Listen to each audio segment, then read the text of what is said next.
que es un miércoles de mañana, acá seguramente haya una conexión para la Pelufo Higgins para discutir las guías 2020. Entonces, la forma es que los diplomados de la unidad de ecografía presentan los temas nuevos y después nosotros le pasamos a ustedes el material, ustedes lo analizan, lo ven, si les parece que está bien, quieren agregar, sacar, poner, no quedan dudas o algo, nos mandan al mail de la unidad y entonces entre todos elaboramos las próximas guías. En cada región siempre hay un representante que en realidad no hicimos ningún concurso, fue de designación a dedo directa y más que nada por amistad en aquel momento yo dije, a ver, en Artigas el Babel Faunde, en Salto Diego Ferrari, en Paysandú, y así fui haciendo yo. De esta manera, en Rocha dije, en Rocha el Santiaguín, el Jorge González, hay mucho. Y ustedes ahora después se arreglan. Pero no, ¿qué quiere decir? Todos los que le interesan forman parte de la elaboración del grupo de trabajo. Y por eso en las guías están puestas al principio, dice, los diplomados que son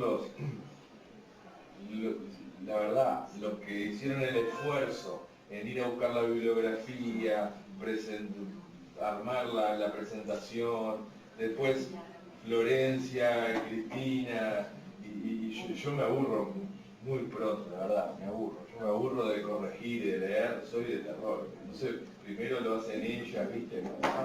Y después, porque a mí a veces me los pasan y yo los leo, no me escuchás cuando te hablo, ¿viste? Lo mismo me dicen a mí, no entendés lo que lees. Entonces, prefiero que Florencia, que es meticulosa y lee, ¿viste? Y bueno, entonces, después que tenemos todo eso elaborado, lo tratamos de publicar, que el Grufarma nos ofreció de vuelta, que le pareció bien el trabajo, y a mí me pareció bárbaro también que estuviera impreso, porque ponele que capaz que suena antiguo y todo lo que quieras, pero tener el librito ahí, la guía ahí, no está mal. Porque a veces no tenés el tiempo de ponerte con el teléfono así, agarrás y abrís entre paciente y paciente y mirás y ya está. No, y las guías están publicadas en internet. Y aparte las podés buscar en la computadora, buscarse en la página de la sociedad o en la página de la unidad, están. Pero tener el librito ahí creo que está bueno y nos ayuda a todos. Es un país muy chico, mire, 40.000 nacimientos en un año. Todos tendríamos que saber qué es lo que pasa en todos lados. Sería fácil. Si todos nosotros nos ponemos de acuerdo, nos enteramos de todo en un momento. Entonces, está bueno formar todos parte del grupo. Y la unidad es de las cátedras, es de la clínica, es donde todos pasamos por la facultad, por ahí, y la sociedad es de todo el mundo. Y bueno, me parece que está bueno seguir con esa idea. Así que ahora la doctora Garat, justo también estuvimos conversando con una hematóloga y una imagenóloga también por el tema de trombofilia, y a la doctora Garat también le hicieron unas preguntas, capaz que ella puede aclarar. Sí, unas preguntas acá de preeclampsia y de trombofilia en cuanto al seguimiento. Bueno, primero, para redondear lo que dijimos. Todas las pacientes entonces clasificadas como alto riesgo, ya sea clasificadas en el primer trimestre o en el segundo trimestre, van a estar con el ácido acetilsalicílico y un seguimiento de crecimiento fetal mensual con un examen de orina, ¿sí? Esas son las de alto riesgo. Otro nivel son las pacientes con diagnóstico de preeclampsia. Eso ya sería otra categoría, otra cosa distinta, y en ellas Gratacos propone crecimiento fetal y Doppler quincenal, ¿sí? Quincenal. Siempre y cuando no tenga RCIU, si tiene RCIU, esto se va a adaptar a la gravedad de la RCIU. Después, la otra pregunta que hacía Tania, la doctora de BAT que estuvimos charlando, el uso del Doppler en la trombofilia. Bueno, del Doppler en la trombofilia, crecimiento y Doppler mensual es lo que tenemos. No hay ninguna evidencia de que modificando la medicación se modifiquen las arterias uterinas ni viceversa. O sea, el Doppler no sirve para controlar la evolución del efecto que está haciendo la medicación ni para modificar dosis. No hay ninguna evidencia en ese sentido. Solamente para el control de la salud fetal en una paciente de alto riesgo. Ese sería el... Pues ahora salen las pautas de la cátedra de hematología, que van a salir creo que para el año que viene, y las mismas que están publicadas en 2012, creo que son del 2012 las últimas, se actualizaron. Y nosotros en Doppler, en realidad, si no hay complicaciones de crecimiento o no hay preeclampsia, el seguimiento es mensual a partir de la semana 28. El notch existe, es otra cosa. El notch, ¿viste? ¿Qué pasa? El tiempo va pasando, nos vamos poniendo viejos, lo que decía Jorge, al principio índice de resistencia para todo el mundo, después vimos que el índice de pulsatilidad sirve más, y sobre todo cuando hay ausencia de diástole o flujo reverso, se puede cuantificar y poner un número, un valor, entonces usamos el índice de pulsatilidad. Pero el notch no es otra cosa que una imagen de un hachazo, un golpe de hacha, una incisura en la onda. Y esa onda que tiene ese hachazo, esa forma, va a tener resistencia alta, siempre. Entonces, uno puede informar notch, pero también tenés que ponerme cuánto es el índice de pulsatilidad. Lo que importa a los vasos uterinos es medirlos los dos y hacer el promedio. Y ese promedio en las calculadoras está percentilado. Entonces, yo te digo, uterina derecha 1,20, uterina izquierda 1,90, promedio 1,50, percentil 58. Bárbaro. Esa es una aclaración. El notch protodiastólico en el primer trimestre es normal. En el 50% de las pacientes va a haber notch en el primer trimestre. Exacto. Entonces ahí mejor no informarlo directamente, solamente guiarse por el IP Por eso para el no IP. confundir. La hemodinamia indica que cuando la placenta está muy compacta, la resistencia en las arterias uterinas es alta. Por eso la resistencia uterina en el primer trimestre tiene muchas veces notch, pero está percentilado eso. Y es alta la resistencia hasta cierto valor. A partir de ahí ya sería patológico, que sería la población de riesgo de desarrollar una preeclampsia, una restricción de crecimiento y que se beneficiaría de la aspirina. Por eso, a toda la población general es que le tendríamos que hacer Doppler de arterias uterinas en el primer trimestre, entre 11 y 14 semanas. Ahí. Y después, si ese dio normal, repetirlo entre 20 y 24 semanas. Si eso dio normal, sigue como de bajo riesgo. Si da patológico, sigue como un control de población de riesgo. Lo que decía Florencia, la aspirina, cuando la empezamos a dar, es antes de las 16 semanas. Después como que no se vio que mucho sirve de mucho. Entonces, Hasta la 36. desde la 16 hasta la 36. Porque en realidad lo que marca es para la preeclampsia precoz, está relacionada con la primera invasión trofoblástica. Si vamos después a la práctica, ¿qué pasa? Cuando estamos en la cancha el lunes, vamos a trabajar, todos vamos a seguir con el mismo rosca de siempre. Entonces, DBP, abdomen, fémur, placenta, líquido, PN, hueso nasal, ducto venoso. La paciente que viene a hacerse un control de embarazo y va al ginecólogo, primero el ginecólogo hace diagnóstico de embarazo.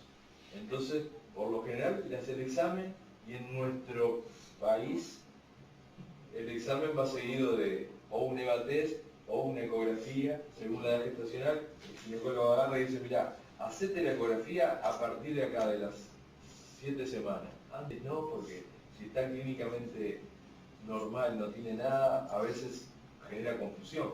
A partir de las 6-7 semanas ya podemos ver el embrioncito, ya podemos ver la actividad cardíaca, entonces la primera ecografía ideal sería ahí. Y la segunda sería la de translucencia nucal, pero la de translucencia nucal incluye muchas cosas, porque en ese periodo hacemos el riesgo para ver la población de riesgo para aneuploidía, trisomía, Down, 13, 18. Vemos el riesgo de preeclampsia, las arterias uterinas. Vemos el riesgo de cardiopatías, flujo tricuspidio, ductus venoso. Vemos el riesgo de parto prematuro, midiendo el cuello. Entonces, toda esa ecografía es un combo de cosas que no se pueden hacer en 10 minutos, ni en 15 minutos. Como mínimo hay que hacer esa ecografía en media hora si está todo normal y por alguien que está entrenado en hacer eso. Y de preferencia que lo informe en un programa computarizado. Está bueno que todos sigamos insistiendo en el lugar donde estamos trabajando de tener un programa para hacer informe. No va más el papelito, ¿viste? La letra que no se entiende. Eso yo creo que hay que hacer cada uno de esfuerzo en su centro de donde trabaja, tratar de decir, bueno, mira, ¿cómo vamos a hacer los informes? Entonces, el programa de la Fetal Medicine Foundation es abierto, en español y gratuito. Lo único que tengo que hacer es el curso. Si yo hago el curso, que lo hago por internet, gratis, en español, me lleva 2 horas, 2 horas y media más o menos en hacerlo. www.fetalmedicine.com. Ahí entras cursos y dentro de los cursos está translucencia nucal, ecocardio básico, anatomía fetal, todos los cursos, neurosonografía, todos los cursos que quieran, en todos los idiomas y gratis. Si hacen ese curso teórico que te llevará 2-3 horas según lo tronco que somos, ¿no? Cada uno, a mí el de anatomía fetal me demoró como 5 o 6 años. Lo iba empezando y lo dejaba, y después cuando lo volví a empezar, 6 años fácil me llevó. Después que terminaste el teórico, te dan la chance a que vos presentes las imágenes. Entonces, si vos querés tener el programa de translucencia nucal y screening de trisomía, mandás 3 fotitos de translucencia nucal de tu ecógrafo, de acuerdo a lo que aprendiste en ese cursito, la mandás por internet, 1 minuto demora el asunto, y en 2 o 3 días tenés la respuesta, con la corrección, y te dice, está bien, está mal, hágala de vuelta, esto es un desastre, esto está muy bueno. Si está muy bueno, te habilitan una clave para que vos tengas tu número y puedas utilizar el programa de la Fetal Medicine. Entonces vos ahí le vas a dar al paciente un informe completo de los cálculos de riesgo para todas las patologías más importantes entre 11 y 14 semanas. Vas a poder tener tu propio archivo y estadística y el centro se va a beneficiar de que vos le estás haciendo algo un poquito despegado de lo común y clásico. Pero hay que pelear. Precio que va de la mano del tiempo. Entonces, si a vos te pagan por hora, bueno, está. Una ecografía de esas te tiene que llevar media hora. Capaz que la haces en 5 minutos. Pero si la haces en 5 minutos, lo más probable es que algo no ande bien. Pero bueno, media hora tenés que dedicarle a esa ecografía. Si te pagan por hora, es por hora. Si te pagan por estudio, es por estudio. Si te pagan... Eso lo defendemos a rajatabla porque todos vivimos de esto. Yo no tengo acciones en la Coca-Cola, nada. Yo vivo de la ecografía y todos los que estamos acá vivimos de esto. Entonces, los tiempos y la plata van de la mano. Entonces, ¿querés que yo te haga un informe bien, completo? Lo puedo hacer, me preparé, te lo hago de esta forma y le ahorro dinero al sistema y dolores de cabeza a la paciente. Porque yo ya ahí estoy viendo todo eso. Si en cambio vos en ese momento le haces, hay lugares que yo hago solo la translucencia nucal, de N1,8. No entendieron que en esa ecografía se puede hacer todas esas cosas y que bueno, que demora media hora, prefieren que en 15 minutos haga solo la técnica. Entonces, el dueño del negocio es cada uno, ¿no?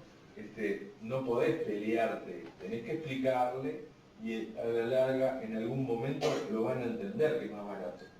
Fíjate que a veces vemos pacientes que a ustedes les pasará, que vienen con 5 o 6 ecografías y ¿de cuánto estás? De 24 semanas y tiene 6 ecografías hechas. Algunas hechas 2 veces, 3 veces.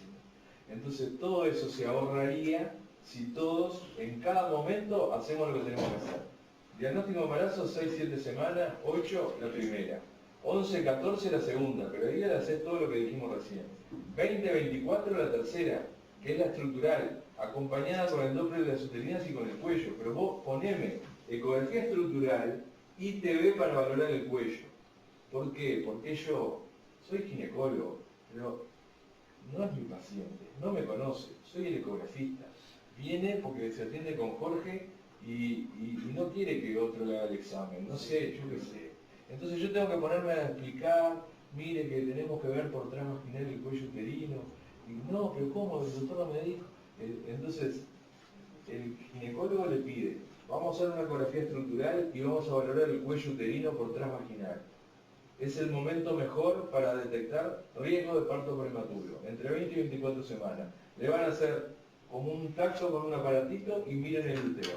Y de paso, el doctor va a mirar las arterias uterinas. Entonces vos te van a pagar 2 ecografías, la estructural y la transvaginal. Vos demoraste media hora para la estructural y 15 minutos para la transvaginal, pero en 45 minutos resolviste bien a una paciente. Le dijiste, la anatomía de su hijo es normal, la placenta y el líquido están bien, el cuello uterino está largo, no tiene tiene poco riesgo de tener un parto antes de la semana 34, y las arterias uterinas medieron la resistencia bien, por lo que va a tener muy poco posibilidad de que desarrolle una preeclampsia.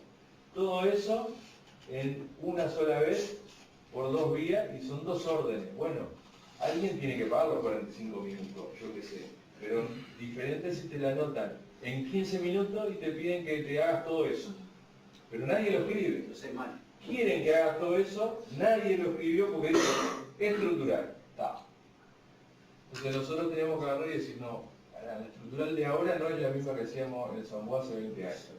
La estructural de ahora lleva todas estas cosas y en ese momento está bueno medirle el cuello y por tanto que el ministerio manda una orden. Es obligatorio la transvaginal, está bárbaro, ¿sí? Es obligatorio. O sea, obligatorio no es, se aconseja que le midan el cuello para ver riesgo de parto prematuro. Pero eso va de la mano de un tiempo y de que el tipo esté preparado con un ecógrafo que tenga transvaginal. Porque a mí me ha pasado que hay lugares donde trabajamos que este ecógrafo tiene transvaginal y este no tiene. Y aquel tiene. Entonces te la coordinaron ahí. Entonces después terminaste que la mujer está esperando ahí con la panza así todo en el gel, esperando que quede libre el otro ecógrafo allá para ir a que le haga la transvaginal. Toda una cosa que se solucionaría fácil si lo ordenamos. Pero nosotros tenemos que ser los guías de decir cómo queremos trabajar. Y después que le hiciste esa de las 20 a las 24, le haces la de las 30, 34, 28, 32, por ahí. Y ahí lo mismo, le ves el crecimiento, le ves la placenta, le repasás la anatomía, porque viste que a veces el corazón lo tenés que mirar de vuelta, los riñones lo tenés que mirar de vuelta, y después la mujer se va para la casa a tener el hijo, no venga más. A las 40 semanas grande así, bueno, está, si mide 48 centímetros de altura uterina, bueno, ahí me la manda para ver si pesa 4 kilos 800 y tengo que... Pero si no, si está todo normal, no venga más. Esa señora se queda contenta porque vos a las 30 le dijiste, está todo bien, está creciendo, le medís la altura y punto. Demasiadas son esas ecografías si pensamos en Nicolaides que invirtió la pirámide de control y él dice que 11, 14 semanas, un control, 20, 24 semanas, otro control y 37 semanas, el último control. Chao, la que llega, nada más. Entonces, en esos 3 instancias le hace todo, la parte clínica, la parte ecográfica y la bioquímica y la paraclínica. todos. El resto, le pasa algo en el camino, vemos.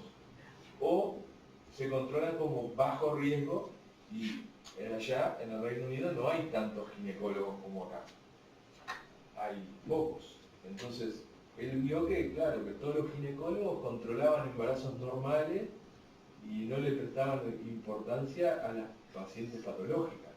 Entonces, separando así la población en esos tres momentos, los de bajo riesgo la controla la partera, que es un embarazo que no se va teóricamente a complicar, y las de alto riesgo la controla el ginecólogo y en un centro de segundo nivel. O sea que yo creo que Sí. El gran problema es aplicar lo que plantea el Ministerio, ¿no? Sobre todo en los lugares alejados de Montevideo donde los recursos son bajos. ¿Sí? Y hacer una ecografía estructural a una paciente por vía abdominal y después hacerle la transvaginal no se puede hacer en todos lados, por eso te digo. es complicado por las cosas que vos decías, primero porque la paciente no siempre está preparada, uno porque es ginecólogo también, eso se conoce. Después te pide el screening de cardiopatías, cuántos hay que estén formados, me incluyo en cardiopatía. Para los que no saben, la cardiopatía es la cosa más compleja de ver. Todos tenemos muerto en el placar, ¿o no? Sí, claro. Todos tenemos muerto en el placar. Depende del ecógrafo, porque la ecocardio fetal necesitas un buen ecógrafo para ver el corazón.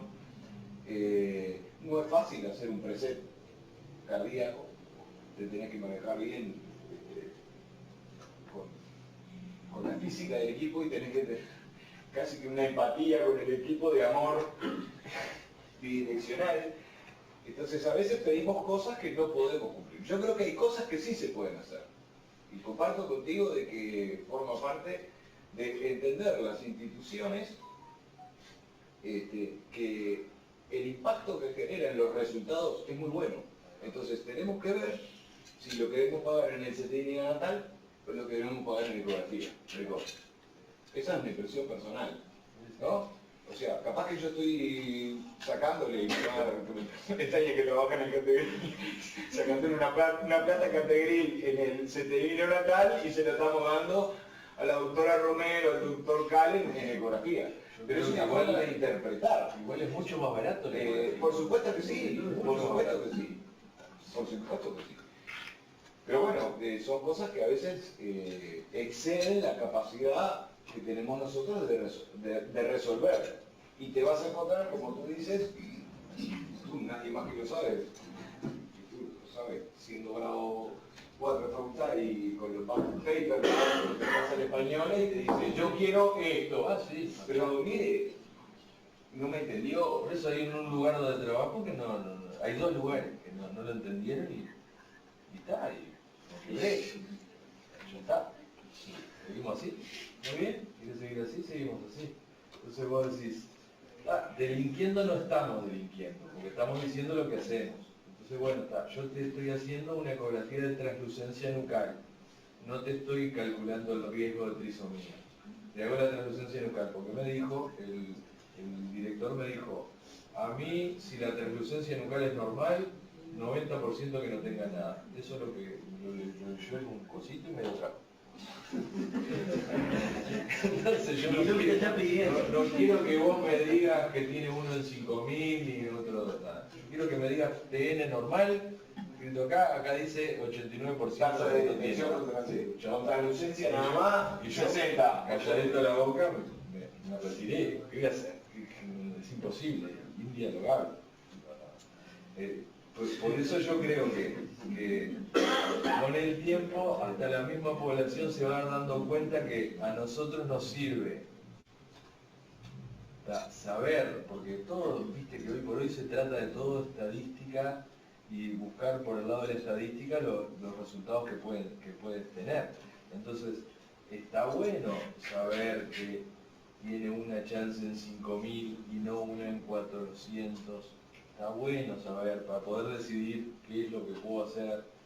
Sí, la misma transferencia nucal a 2 edades distintas. Te da dos Un riesgos percentil distintos. 70 a los 20 años es bajo riesgo. Un percentil 70 a los 39 quizás tendría que hacerse una función si utilizamos los puntos de corte de color riesgo. Es Y que... la paciente se va contenta. Listo, no pero hay eso riesgo. mismo, es que lo Con inventamos. 40 años que tienen una translucencia de 2, No es lo esto ya es un riesgo moderado. Que en nuestro país, como decíamos hoy, que hay 40.000 nacimientos, no se nota tanto, porque es poca la natalidad.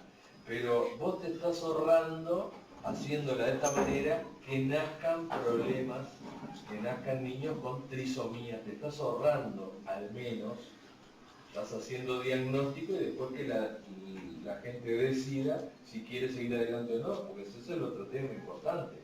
Que tenemos que explicar qué es lo que le estamos haciendo. Mucha gente va a compartir y otra gente no. Pero bueno, tiene la posibilidad de saber que tiene una trisomía y bueno, y tiene la posibilidad de resolver. O bueno, o no le interesa. Pero como en nuestro país la natalidad es baja igual, no se nota tanto. En los países donde la natalidad es mucho más alta, obvio, uno de 1000 nace Down. ¿Qué te parece? El número es alto. Y yo decía Down, que sería el entre comillas menos complicado. ¿Qué hay del resto? Que tampoco podemos hacer diagnóstico muchas veces. Entonces, si a los que podemos hacer diagnóstico no le damos bolilla, menos le damos bolilla a los que no podemos hacer diagnóstico. De todas formas, yo creo que eso es lo que menos nos afecta en el Uruguay. La hipertensión sí, porque la hipertensión es re frecuente, ya lo dijo Florencia, la incidencia de preeclampsia es altísima. Nosotros podemos actuar encontrando la población de riesgo con la aspirineta, 150 es la dosis, no hay comprimidos acá de eso, de preferencia tomarla de noche, no se sabe por qué, pero está escrito así. La aspirineta de 100, no, 150 es la dosis. Está estudiado ahí el número, lo hicieron con 100, Esos números son lo hicieron con 70 y con 150. Y con 100 llega a 80% de detección. Entonces tenemos que conseguir las pastillitas de 150, las partimos al medio. Sí, los resultados nuestros, claro, ellos toman la presión de los dos brazos con el automático, bueno, Eso. baja un poco nuestra detección. Después la aspirineta es la de 100 en vez de la, bueno, otro poco más, pero quizás en vez de tener un 80% de reducción tenemos un 60%, y bueno, no está mal tampoco. Por Eso eso- que después nunca va a ser como el modelo de los trabajos en condiciones ideales, pero bueno. Por eso para llegar a ese resultado que está también en el programa, que está abierto, gratis, Fetal Medicine Foundation, Calculators, gratis. Lo único que eso, el de la Fetal no está en español, ¿no? Las calculadoras creo que Creo que no, bueno, no importa. Solo los cursos. Eso cualquiera lo puede hacer. Por ahí te dice, presión arterial media, brazo derecho, brazo izquierdo, y tomada un aparatito electrónico que incluso te dice hasta las marcas que ellos estudiaron, que vieron que, o sea, estamos a otro nivel. Acá, brazo a la altura derecho, acá llegás y te pone el manguito para arriba el buzo, así, la mujer está sosteniendo el bolso, así, todo eso la balanza, la balanza te da cualquier cosa. Claro, por eso todo eso también depende también de nosotros. Yo sé que uno a veces te agota, a veces es agotador, pero viste, es agotador. Pero hay que agarrar y bueno, la gente joven que arranca diga, no, pará, ¿cuánto va la presión? ¿Cuánto hace que recién llegaste? Quédate ahí, quédate 10 minutos ahí, sentadita ahí, te quedas quietita, le conseguís una silla de estas con dos, apoyar. Después hay que pedir el aparatito electrónico. Antes decíamos que el mercurio, la verdad, eran los mejores, parece que no. De tomar de los lados, ingresás el valor y te calcula la presión media. Entonces después le pones el de la superina. Hay que ser muy preciso porque un cambio, un milímetro que te cambia el riesgo. Por eso se lo toman en serio, los gringos de allá se lo toman en serio. Es en serio que se toma la presión. No es una pavada. Cualquiera no toma la presión. Es la obstetra o es la nurse. O sea, cualquiera no toma la presión. Obstetra o nurse. No. Es una pavada, pero yo creo que lo mismo en las determinaciones bioquímicas, son costosas. Nosotros a la uruguaya decimos, bueno, está, no tiene la bioquímica, no importa. Y bueno, está. Pero viste, siempre nos falta algo, ¿no? Siempre quedamos atrás. Son costosas, pero es costoso porque no lo hacemos masivamente para todo el mundo. Vas a pedir y nunca, si no hay ampicilina, que va a haber factor de crecimiento placentario. Yo te entiendo. Entonces, bueno, está, pero vamos a arreglarnos con lo que tenemos, que la presión arterial bien tomada y las uterinas bien medidas, con eso 80%.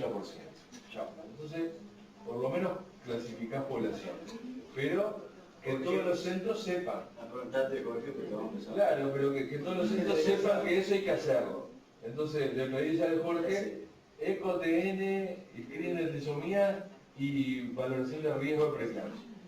Pero eso es para la población de bajo riesgo. A todo hay que hacer. Tanto es así de como hablamos de los gringos a lo que es Latinoamérica, que la translucencia nucal fue descrita para hacerse por vía abdominal.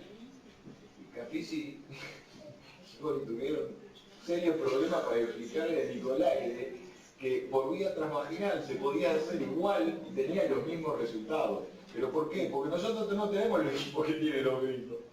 Claro, sí. Entonces, lo que pasa es que a veces por vía vaginal podés ver mejor, la imagen es mejor.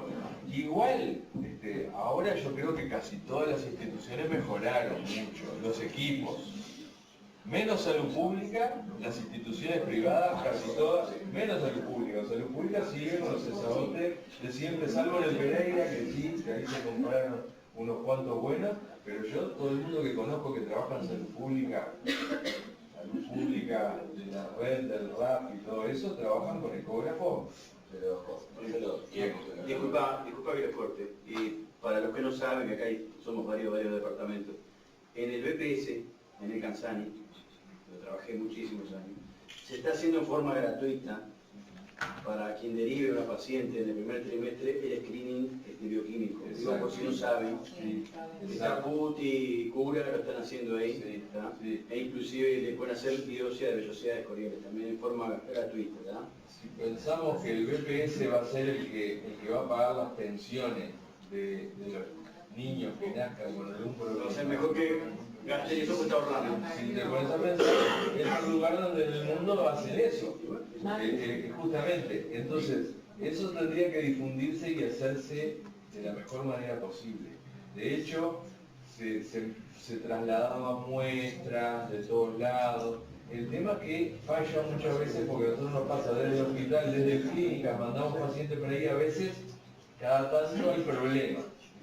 Pero son problemas sobre todo administrativos, burocráticos, de manejo, pero sepan que ahí sí, ahí se hace la beta, la papa, se hace la transfusión nucal y eventualmente la amniocentesis, biopsia corial sin costo, o sea, gratis. Porque a veces una institución no le autoriza a una paciente, la tiene que pagar. En cambio ahí se lo hace esa parte gratis. Van con la translucencia ya hecha y ya la fecha. Claro. Para mí tiene que llamar Sí, llame al usuario. Pero van con la translucencia hecha. Llame al usuario y mismo día se la. Exacto. no estamos hablando de la primaria, la atención claro. Pública, hoy la noche tiene que sabotear, no se puede hacer. Doppler no me nuclear. La base, exacto. Porque aparte, otra cosa que no entendemos, sobre todo a nivel de ser pública, es que los equipos necesitan ser. No hay forma de hacerle entender. No, pero no es que hagas catarsis. Estamos. Sí, claro, exacto. Hay que hacerle servir a los equipos. Los equipos pierden calidad y a veces pegándole un sopleteo, no de todas las conexiones, lo que fuera mejoran. Yo había escuchado Vaso que había dicho del intercambio entre lo privado y lo de la salud pública, porque si vos ponele, si estás en un hospital público donde no tenés un equipamiento ahora, si vos no tenés un ecógrafo relativamente nuevo, moderno, todo esto que estamos hablando, el doppler uterino, el cuello, el ducto venoso, todo eso no lo podés hacer. No se puede, no sale.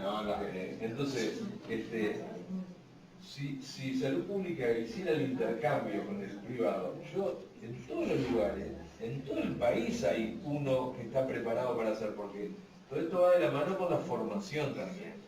Y no te olvides que en la facultad, nosotros que hablamos hoy, el que quiera la unidad de ecografía todos los años tiene 12 cupos para un curso básico de ecografía que empieza en abril y termina en noviembre, de los cuales 6 de los 12 son ginecólogos y 6 son imagenólogos.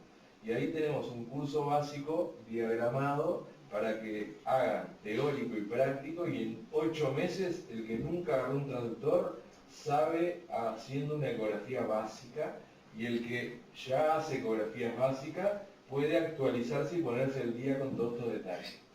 Y después está el curso de la diplomatura, que son 2 años, que son 900 horas de la escuela de graduados, un posgrado más, donde en todos los centros debería haber, aunque sea 1 o 2 diplomados en ecografía ginecostétrica y medicina fetal, y después el resto generales, porque tampoco se da abasto, pero en todos los lugares estoy seguro que nosotros cuando empezó la diplomatura en el año 2013 se dieron 60 diplomas de gente que hacía ecografía ginecológica y obstétrica por competencia notoria o por actuación documentada, y a partir de ahora ya es la tercera generación que va, se vienen formando ya 15 personas más, que para nuestro país en 5 o 6 años tenés, si los ordenara, luego decís, en Rocha, ¿quiénes son los que diplomados en ecografía? Bueno,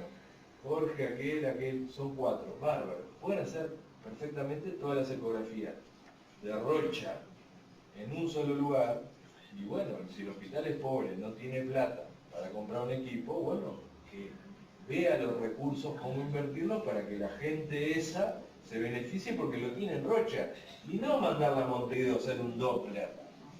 ¿Cómo me mandaste a clínica? No sé cuántas pacientes a veces. No puedo creer, va la mujer, llega a las 7 de la mañana ya con la bolsa. Es verdad. Entonces, te da pena. Una mujer que viene claro, tiene una preeclampsia y preeclampsia leve, no sé cuánto, el feto de la uterina más o menos, le hiciste una ecografía, pero no ponés el Doppler porque no anda. Tiene que ir hasta. ¿Entendés que no puede ser? Entonces, no puede ser. Claro. Entonces, ¿qué pasa? Pero las autoridades de salud pública tienen que hablar con las de Comero o con el que sea acá, porque acá debe funcionar el Doppler. Porque entonces, yo sé que todos, bueno, todos plata, pero tampoco es que van a perder el hígado. ¿Viste? Es difícil. Yo sé que es todo política, todo vuelta, todo. Pero yo creo que en nuestro país podríamos, el chileno Mauro Parra, que estuvo hace 4 o 5 años, nos dijo, Marcelo, con este programa que tienen acá, el Ecodata famoso. Ecodata es un programa que tiene 25 años ya, que lo hizo Cristina, yo participé en el año 2000, con los ingenieros del CLAP, y Cristina y Daveña, ya se hizo el programa para el campus, que es un programa básico para ecografía. Fíjate que ahí vos tenés todos los datos de la historia ecográfica de la paciente. Es re sencillo, fácil, podríamos tenerlo en todos lados. Lo ofrecieron, esa gente se lo ofreció gratis, se lo publica porque yo fui. Y todavía estamos esperando a ver si lo reciben o no. Hace 5 años, 6. Entonces, seguimos sin tener un programa más o menos como la gente. Y Mauro Parra dijo, pensar que en el Uruguay, con esta natalidad, tendrían que tener centralizado, y con el CLAP, con el carnet perinatal, tendrían que saber toda la evolución de los controles del embarazo y del niño, hasta todo facilito, con 2 botones. Pero viste, yo creo que igual cada uno de nosotros en el lugar debe insistir. Tenemos cromosoma 1. Tenemos que insistir. Cada uno de nosotros en el lugar tenemos que insistir y decir, no, mirá, pará, acá, ¿cómo que no tenemos Doppler? Bueno, ¿y cómo hacemos? Entonces no tenemos Doppler, bueno, está, y vamos a resolver. Yo sé que no es fácil, pero... No se puede hacer Doppler, no se puede más, ya está. Vamos a hacer la segunda. Había concentrado. No se concentraban. Bueno, así que esta última charla vamos a hablar de restricción de crecimiento intraútero. Como decíamos, están las guías nuevas de ISUOP que salieron en junio, ¿sí? De la que sacamos muchos conceptos y los unimos con nuestra vieja y querida escuela del CLAP, que todavía seguimos siguiendo. Entonces, bueno, sabemos que un feto con una RCIU es un feto que no alcanza su potencial genético de crecimiento. Esta frase ya es vieja y conocida. Como también sabemos que no podemos saber cuál es el potencial genético de cada feto. Entonces, lo que tenemos que hacer es utilizar tablas, curvas a distancia, ¿sí?, en las que vemos la edad gestacional y los valores de referencia normales percentilares. ¿Qué parámetro utilizar? Bueno, hay diferentes escuelas. El CLAP siempre se guió por la circunferencia abdominal, lo mismo que la Fetal Medicine Foundation. El Barcelona Clinic con el doctor Gratacos se guía por el peso fetal, ¿sí? Y bueno, como es un autor que tiene mucho peso, que son los que más publicaciones de crecimiento hacen, eso hace como que el peso esté más de moda, digamos. Entonces vamos a ver más trabajos siguiendo el peso que siguiendo el abdomen. Ventaja de usar el peso, los que usan el peso dicen que es más gráfico a modo de continuidad con el recién nacido. Hablamos de un feto en percentil 10 y el neonatólogo habla de un recién nacido en percentil 10 o 15 o 5. Los que seguimos más a favor del abdomen es que el abdomen, como estudió el CLAP, sabemos que es el parámetro que más se afecta en el tercer trimestre cuando hay una hipoxia, porque es el parámetro que tiene el tejido adiposo es el que mayor velocidad de crecimiento tiene en el tercer trimestre. Entonces, si en el tercer trimestre actúa una anoxa, lo primero que se va a afectar va a ser eso. Además, en la circunferencia abdominal también está contemplado el hígado. Cuando hay una disminución de los nutrientes, disminuye las reservas hepáticas y disminuye el tamaño del hígado, disminuyendo también la circunferencia abdominal. De todos modos, ambos parámetros están aceptados por igual, y el peso también, el principal parámetro que influencia el peso es el abdomen. O sea que tanto uno como el otro son válidos para el diagnóstico. Bueno, acá vemos como les explicaba, lo que nosotros más usamos es en primera instancia el abdomen, ¿sí? Es lo primero que nos llama la atención cuando estamos haciendo una ecografía. Vemos esta tabla, esta curva de distancia, con las semanas y los percentiles, ¿sí? Nosotros utilizamos el programa Ecodata que también nos da el peso, o sea que tenemos los dos datos, ¿sí? Y vamos a ver que la mayoría de las veces están cerca, ¿sí? Puede haber alguna diferencia, alguna vez que nos dé el abdomen en 4 y el peso en 8, pero no nos va a dar, nunca nos pasa que nos dé el abdomen en 4 y el peso en 9, eso no. Siempre van a ir de la mano. Bueno, después, ¿qué tablas utilizar? Más allá de qué parámetro, hay diferentes formas de construir una tabla, ¿sí? Se han probado diferentes modelos y no hay evidencia suficiente para recomendar una tabla por sobre la otra.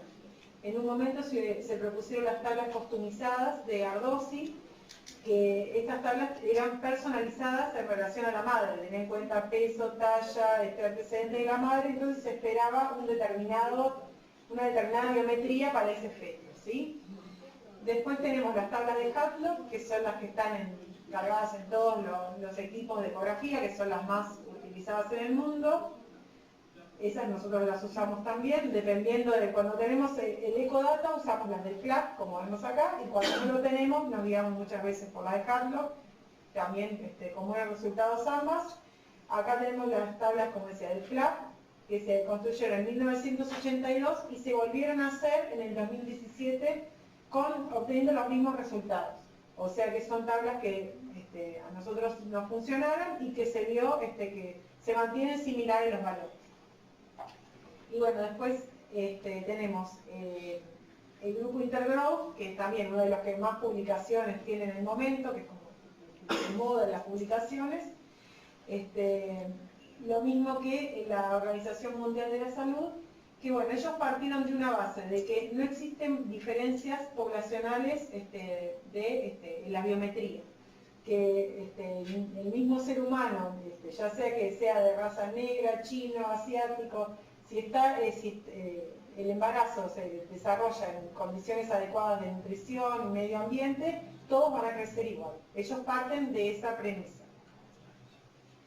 Hay otros estudios bueno, que dicen lo contrario, que dicen que sí hay diferencias poblacionales, como vemos este estudio que se hizo en varios estados de los Estados Unidos, pero se separó los pesos por razas, blancos, hispanos, asiáticos, afrodescendientes, y se vio que hay una diferencia. Por ejemplo, los blancos, el percentil 50 para las 39 semanas me dio en 3.500 aproximadamente, y el de los afrodescendientes, que sería el más bajo, 250 gramos menos, o sea que hay una diferencia considerable. Por acá vemos los gráficos de los diferentes tipos de tablas. Esto ha salido también de este trabajo que compara las diferentes etnias. Vemos que el Intergrowth, que es el celeste, está por debajo de todas las etnias, por debajo de todas las tablas, incluso por debajo de las de la Organización Mundial de la Salud. O sea que, si bien bueno, están muy de moda, incluso las nombra mucho la última guía de SWOG, bueno, no hay una evidencia suficiente para recomendarlas por encima de otras, y nosotros seguimos con las del CLAP o con las de Harvard. Bueno, otra cosa que también fue cambiando a lo largo del tiempo es el punto de corte a utilizar. Bueno, acá clásicamente se usaba el abdomen por debajo del percentil 5, eso lo fuimos cambiando también en la medida que salieron trabajos nuevos. Lo que más se utiliza es el percentil 10, por lo menos como para separar la población, como vamos a ver a continuación, y reclasificar. También se utilizó percentil 5, 13, Z-score, desvío estándar, tanto de peso como de abdomen, ¿sí? Así que bueno, nos quedamos como punto para que nos llame la atención cuando hacemos una biometría el percentil 10. Y vamos a ver cómo aplicamos eso. Entonces, vamos a dar dos propuestas. La de Barcelona Clinic, con los protocolos que tenemos las calculadoras online, y por otro lado tenemos el consenso y SWOG, que lo voy a explicar también, que vamos a ver que son muy similares. Barcelona Clinic sería más por el peso, y SWOG da por válido tanto el peso como el abdomen. Y en el resto son muy similares. Ambos utilizan el Doppler y ambos clasifican en precoz y tardío, según el momento de aparición de la patología. Entonces, bueno, como dijimos, Barcelona Clinic seguía por el peso. Ellos dicen, si el peso fetal estimado es mayor a percentil 10, es un peso adecuado. Por otro lado, si el peso fetal es menor al percentil 10, mismo razonamiento podríamos hacer con el abdomen, es un pequeño para la edad gestacional. Dentro de los pequeños para la edad gestacional también van a ser dos grupos. Los pequeños con Doppler normal y los que tengan el Doppler patológico o que sean tan chicos como que están por debajo del percentil 3, que son los fetos con RCI. Entonces tenemos peso mayor al percentil 10 normal, y de los de peso menor a percentil 10, dos grupos, los de peso normal y los de diagnóstico de RCI. Repasamos otra vez los criterios diagnósticos para Barcelona Clinic de restricción de crecimiento.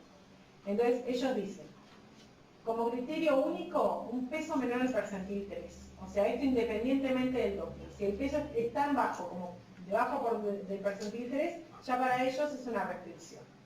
O si no es tan chico como el 3, pero se encuentra entre el 3 y el 10 y tiene alguno de los siguientes criterios. La relación cerebro-umbilical alterada por debajo del percentil 5, o la cerebral media en forma aislada por debajo del percentil 5, o el IP promedio de las arterias uterinas mayor a percentil 95. Como dijimos siempre, las arterias uterinas no nos hablan en forma directa de la salud fetal, pero nos habla del entorno materno. Por eso para ellos es una asociación importante. No vamos a interrumpir solamente un embarazo, como hablamos en todo el screening, porque tenga uterinas elevadas. Pero si tenemos un peso bajo y las uterinas, ahí sí ya llama la atención y es un diagnóstico. Vemos entonces ahora el consenso que hizo el ISUOP. Esto lo hicieron mediante una reunión de todos los expertos en el tema y mediante votación. Así fue como se establecieron los criterios. Entonces, bueno, lo que explicaba hoy, ellos dividen la restricción en precoz y tardía, según cómo se comporta, ¿sí? La restricción precoz es aquella que se va a dar antes de las 32 semanas. El vaso que principalmente se va a alterar del Doppler es la arteria umbilical, ¿sí? Esto no es exclusivo, pero se ve que principalmente se altera la arteria umbilical, ¿sí? El ductus venoso también, el líquido amniótico, y tiene un comportamiento más predecible. El feto, la noxa actúa desde temprano y el feto se va adaptando a esa noxa. Es el que va a seguir toda la secuencia, digamos, que va a alterar primero la umbilical, la cerebral media, el ductus venoso, vamos a ver toda la secuencia. En cambio, en la restricción tardía, que es la que se desarrolla luego de las 32 semanas, es mucho más impredecible, es mucho más traicionera, porque la arteria umbilical en general no se va a alterar. El principal vaso que se va a alterar va a ser la cerebral media o la relación cerebro-umbilical, y es ese que es en el que se puede producir un óbito inesperado. Entonces, esta es la clasificación más moderna que usamos, precoz y tardío. Aquí vemos que tiene cierta coincidencia temporal con lo que hablábamos de simétrico y asimétrico. El simétrico era aquel en el que la noxa actuaba de forma precoz, y el asimétrico era aquel en el que la noxa actuaba en forma tardía, y por eso afectaba más el abdomen que el resto de los parámetros. De estas clasificaciones, si bien no es que no existe más simétrico y asimétrico, se prefiere la clasificación de precoz y tardío porque es mucho más orientadora a qué tenemos que hacer, qué tenemos que controlar y qué evolución esperamos. Entonces, vamos a ver ahora el consenso ISUOP. Lo mismo que decíamos, esto hay que prestar atención y a veces hay que leerlo varias veces para terminar de uno acordárselo, pero es muy parecido a Gratacos. La diferencia es que ellos usan el abdomen y que detallan qué cambio voy a esperar en el precoz y qué cambio voy a esperar en el tardío. En cambio, Gratacos lo pone todo junto y bueno, lo que voy encontrando, lo voy encontrando. Entonces, RCIU precoz es aquel menor a 32 semanas, criterios diagnósticos. Peso, como criterio único, peso perímetro abdominal o peso fetal estimado menor a percentil 3. Vieron que en esto vamos igual que Gratacos, ¿sí? Como criterio único también agrega un flujo ausente de fin de diástole en la arteria umbilical. O sea, si bien puede ser que el feto no haya llegado tan bajo como un percentil 3, pero si tiene diástole ausente, también lo diagnostica como RCI. Y luego lo mismo que hacía Gratacos, si está entre percentil 3 o 10, ¿sí? Tanto de abdomen como de peso en este caso, el IP promedio de las arterias uterinas elevado, ¿sí? O la arteria umbilical por encima del percentil 95, ¿sí? Pasando al tardío, como criterio único lo mismo, peso o abdomen por debajo del percentil 3 como criterio aislado, y al menos dos de los siguientes criterios, o sea, el peso entre el 3 y el 10, o sea, siempre menor al 10, pero no tan bajo como el 3, una caída del perímetro abdominal o del peso fetal estimado mayor a 2 cuartiles en su percentil. Mayor a 2 cuartiles quiere decir, por ejemplo, de percentil 75 a 25. Esos serían 2 cuartiles. Sabemos que eso puede tener alguna dificultad, porque si lo hizo el mismo operador, la ecografía es más sencillo, pero cuando cambiamos de operador es difícil ver si es una variación interobservador o si es realmente una caída. Pero bueno, así está escrito el consenso. El peso, el abdomen entre el 3 y el 10, o la caída mayor a 2 cuartiles, asociado a alteración en el Doppler, alteración en el tardío, en la relación cerebro-umbilical menor al percentil 5, o una arteria umbilical mayor al percentil 95. O sea que, como ven, son muy similares las dos clasificaciones. La diferencia es que esta avala también el uso del abdomen y nos va detallando qué esperamos encontrar en cada momento, ¿sí? Pero es lo mismo y creo que es más fácil de memorizar la de Gratacos, creo que el mejor combo para acordarnos es la de Gratacos, pero sabiendo que podemos usar peso o abdomen. Creo que eso es el combo más sencillo de memorizar. Antes usábamos crecimiento, biometría sola, pura. Ahora la definición incluye la hemodinámica. Por eso está bueno que el que está haciendo ecografía de crecimiento esté formado en Doppler también. Porque si vos lo encontrás chiquito, ya tenés que hacer el Doppler. No queda para la otra ecografía. Tendrías que resolverlo ahí. Si vos no lo podés resolver porque tu equipo no te permite, bueno, lo tenés que derivar. O tenés que escribir eso. Porque a veces han llegado casos que llegaron muertos. Entonces, si vos perdés el momento para hacerle la ecografía, capaz que justo en ese momento, capaz que salve la vida, la mandás. Si no, bueno, la paciente se va con el resultado, vuelve el lunes y cuando volvió es tarde. Ahora incluye la clasificación la parte hemodinámica. ¿Y hemodinámica de qué? De las uterinas, del umbilical, porque si ya tiene ausencia de diástole, ya lo cataloga como un RCIU aunque el peso sea normal. Por eso yo creo que igual, como decíamos con Garat, el peso está bárbaro, es un criterio, pero tiene más error el peso que medir un perímetro abdominal. Entonces, si nosotros individualmente medís una medida sola, que es el abdomen, por más que el abdomen sea el más difícil de medir, porque no tiene repeles óseos, ¿viste? Medís y es más difícil de encontrar, y a veces como es chiquito y tiene oligoamnios, más. Pero es una medida sola. Para calcular el peso, como mínimo tenés que tomar dos medidas, como mínimo. El abdomen también, con todas sus dificultades, y el fémur. O el abdomen, el fémur y la cabeza. Entonces, ¿qué pasa? Es como todas las escuelas. Ellos empezaron y aparte lo pensaron como el feto continuo. ¿Qué va a hacer el pediatra? No le va a medir el perímetro abdominal, le va a medir el peso. Entonces yo me vengo antes y voy a tratar de medir el peso yo también. Es por eso. Pero a los efectos del diagnóstico, decir es chico o grande, la panza es lo más sensible. El hígado, el perímetro. Y eso que vas a nombrar ahora es importante. Sí, esto lo nombré ya, esto lo dejé porque para memorizar. Lo de vuelta, lo decimos de vuelta. Otra vez, porque creo que, como decía, el consenso ISO, al decir precoz, tardío, te marea un poco más. Esto es como lo más sencillo para quedarnos con este concepto. Peso, abdomen, menor al percentil 3, o si no, entre el 3 y el 10 y alguna alteración del Doppler, ¿sí? En realidad, cualquier alteración del Doppler que aparezca, uterina, cerebral media, relación cerebro-umbilical, y ni hablar si aparece algo peor, eso ya es una RCI, ¿sí? Entonces, bueno, ahora pasando ya, una vez que tenemos el diagnóstico, ¿cómo vamos a hacer la vigilancia de la salud fetal? Bueno, este gráfico ya lo explicó muy bien Jorge, así que lo vamos a dejar pasar.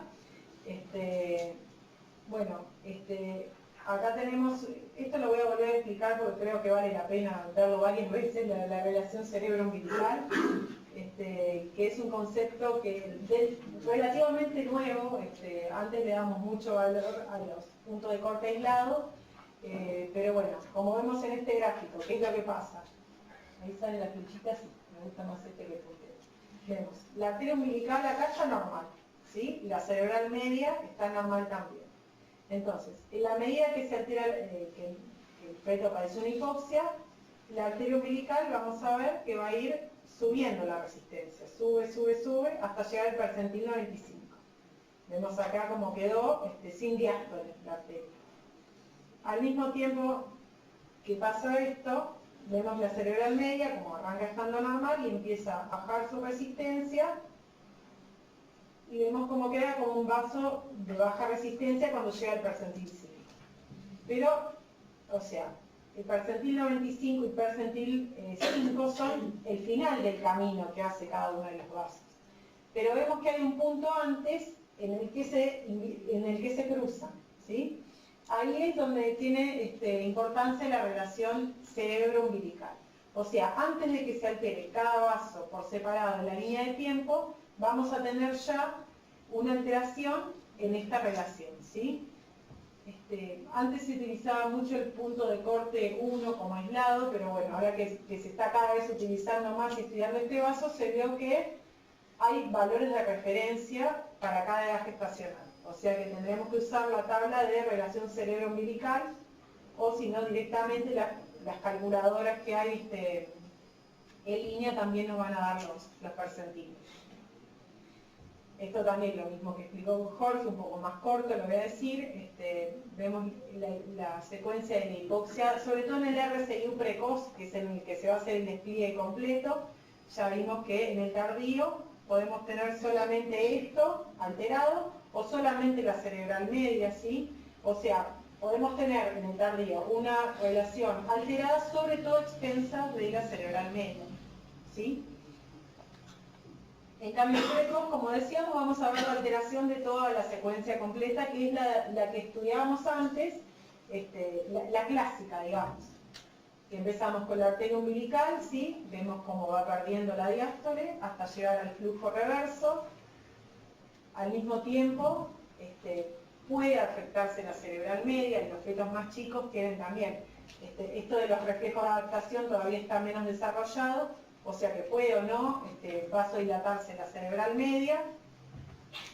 El istmo aórtico con el flujo reverso, que bueno, si bien existe dentro del feto este vaso, como dijimos, no está siendo de utilidad práctica y no lo medimos habitualmente, pero bueno, estuvo en algún momento en la clasificación.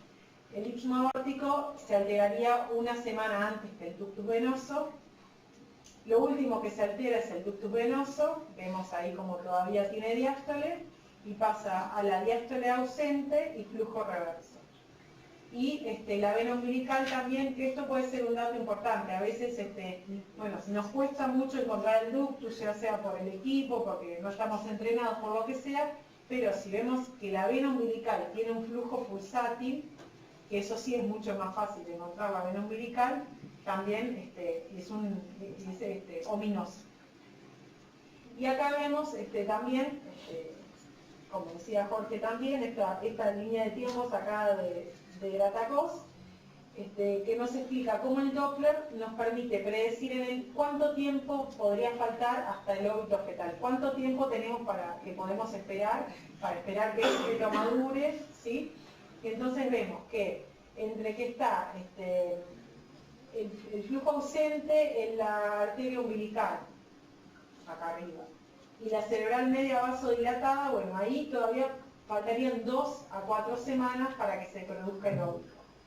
Esto es en la mayoría de los fetos, ¿no? Siempre va a haber alguno que se va a escapar de la cuenta, pero bueno, como todo en medicina, actuamos pensando en la mayoría, ¿sí? Porque no tenemos forma individual de saber lo que va a pasar con cada uno.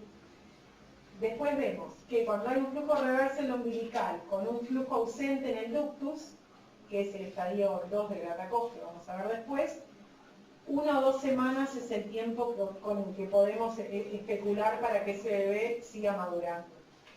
Ya cuando hay un flujo reverso en el ductus venoso, el óbito podría producirse entre 4 y 7 días, o sea que ya es inminente, ¿sí? Nos daría un tiempo como para madurar a ese feto y para nada más.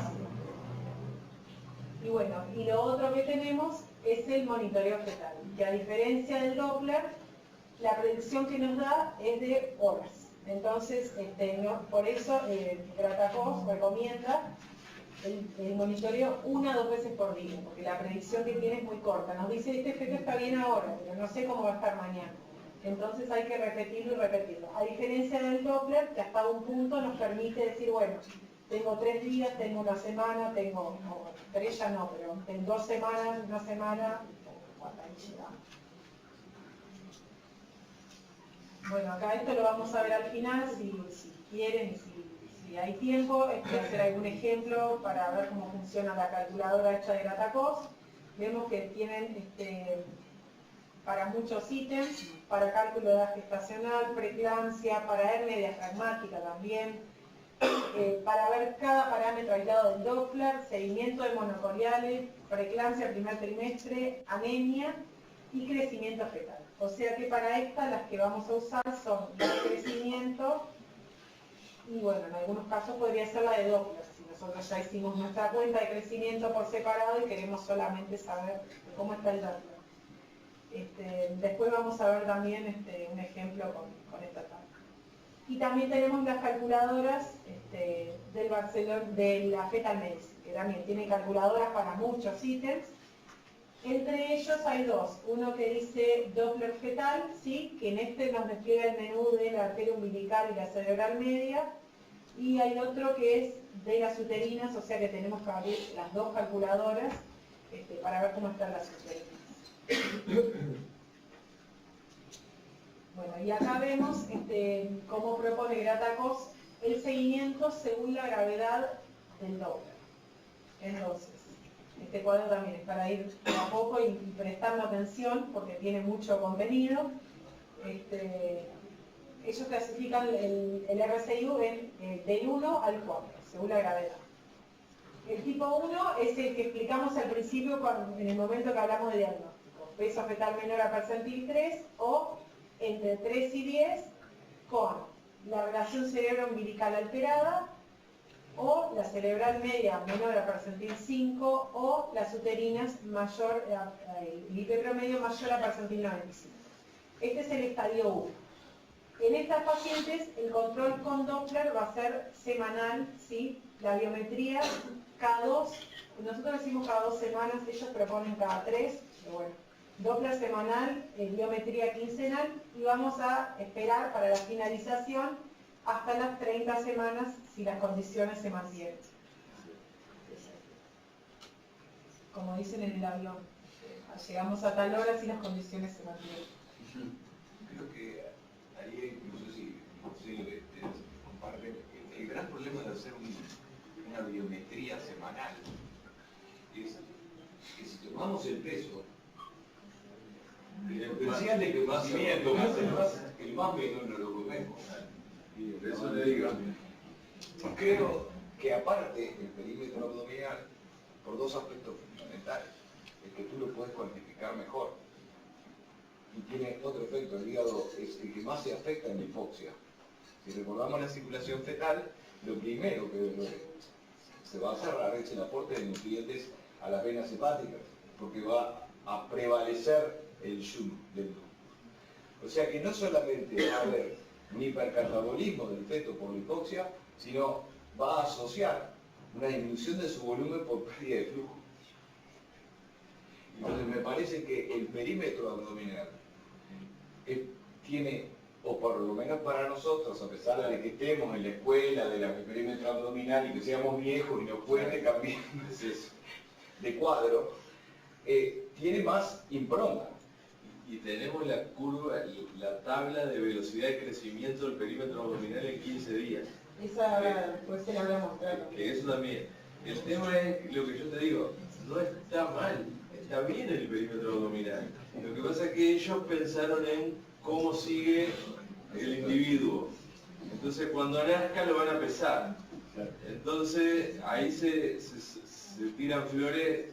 ¿Cuánto me dijiste que pesaba 1470 y yo te dije 1820 y pesó 1620? ¿Entendés? Ellos piensan y apuntan a que hay que ser muy preciso con la toma de las medidas y utilizan la tabla del abdomen y fémur, porque la otra, o sea, hay pila de tablas de cálculo de peso. Cuanto más variables tenga, más precisa es, pero más diferencias tiene, y más entre uno y otro. Entonces, por eso es importante, yo creo que poner las dos cosas. Abdomen por debajo del percentil 3 y lejos, o sea, para mostrar en la gráfica, o abdomen en P2 o en P1 y mostrar la gráfica, y después peso tanto, porque el peso también tiene el percentil. Entonces, viste, se genera a veces cuando vos haces un informe completísimo, generás una confusión porque le pones el abdomen en el percentil 2, el cráneo en el percentil 18, el peso en el percentil 25 y el fémur en el 4. Entonces se genera ¿viste el polimalformado ese? Que no es fácil de entender, salvo que uno que haga ecografía. Entonces, por eso está bueno poner el percentil del peso y el del abdomen. Eso es darle la jerarquía para la evaluación de crecimiento. Y después, cada caso es individual, eso es lo otro. Este protocolo de acción, así, si vos ingresás el dato de la paciente esa, te dice follow up in 1 week. El español te lo pone en inglés. Para que Morena, que te corrija, Morena es muy buena para eso. Ponele, te dice repetir en 48 horas, repetir en una semana, repetir. Entonces, ¿qué pasa? Eso, si bien vos encasillás el paciente, que está difícil encasillarlo porque a veces, eso por lo menos cuando estás en una edad gestacional y que estás complicado de sacarlo, y bueno, por lo menos vos te estás guiando por eso. Cuando está de 35 semanas, ya está, ahí no sobrevive uno, hasta las 37 no sé quién sobrevive, pero bueno, si queremos seguir, por lo menos tenés el protocolo ese que te dice hasta las 37 podés seguir, pero vos fíjate, si tenés una cerebral media debajo del percentil 5, una relación cerebro-umbilical alterada y el fetito pesa menos del percentil 3 y tiene 36 semanas. ¿Aguantamos una semana más? Y lo sacamos ¿O lo sacamos ya? Pues si lo aguantás más, lo sacamos agraviado a veces. Bueno, por eso te digo, pero ahí te Y la diría, eterna discusión si que lo tenemos. pones a la calculadora esa, te va a decir seguir hasta la Es transición. una orientación. Y ahí tenés otro tema. Van a venir los pediatras y te van a decir que el feto tiene un peor desarrollo neurológico y psicomotriz durante los próximos 2 años. Sacalo ahora. Claro. Bueno, pero de pronto ese lo sacás, pero de pronto Pero vamos ya a se sacar viene al de 30, por eso. Claro, por eso, de 30 semanas, por eso yo creo que todos los recursos tecnológicos y las herramientas hay que usarlas cuando me conviene, es como el comodín. Si me conviene la saco, si no me conviene no lo saco. Si no sustituye el razonamiento. Algunos Y la clínica es la clínica. Claro. La clínica solidaria es fundamental. Y después hacer participar a la paciente. La paciente tiene que participar también, aunque no sea médico. Ella tiene que participar en la decisión de tu incertidumbre, tu duda y tu dificultad de qué hacemos, esperamos, aguantamos. Todo tiene riesgos, pero yo creo que es una herramienta tenerla ahí. Por eso, es una herramienta para la mayoría, se va a poder aplicar, pero por eso, nunca hay que dejar de razonar, porque, por ejemplo, nos pasó, esto es un caso real, una displasia ósea, todo un hueso corto, muy corto, y un abdomen en percentil 25, y bueno, acá la calculadora salía como RCU, y no es una RCU, es una displasia ósea, o al revés. De pronto, una paciente que me acuerdo que tuvimos, había tenido un óbito, una preeclampsia, una historia obstétrica horrible, pero el peso está en uterinas alteradas, percentil 11, por ejemplo.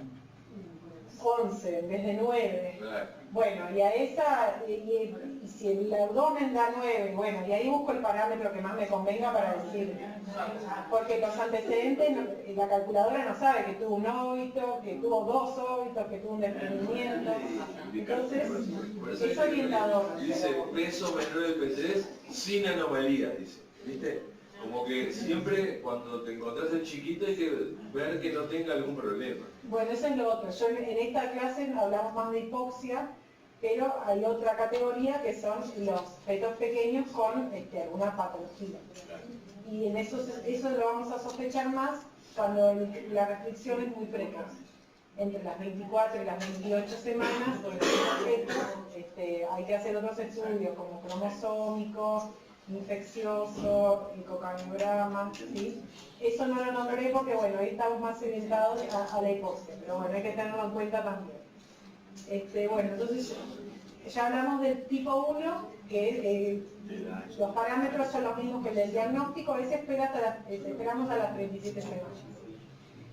Segundo escalón, un poquito más grave, tipo 2, es el que tiene el peso menor al percentil 10 con la arteria umbilical con flujo ausente, ¿sí?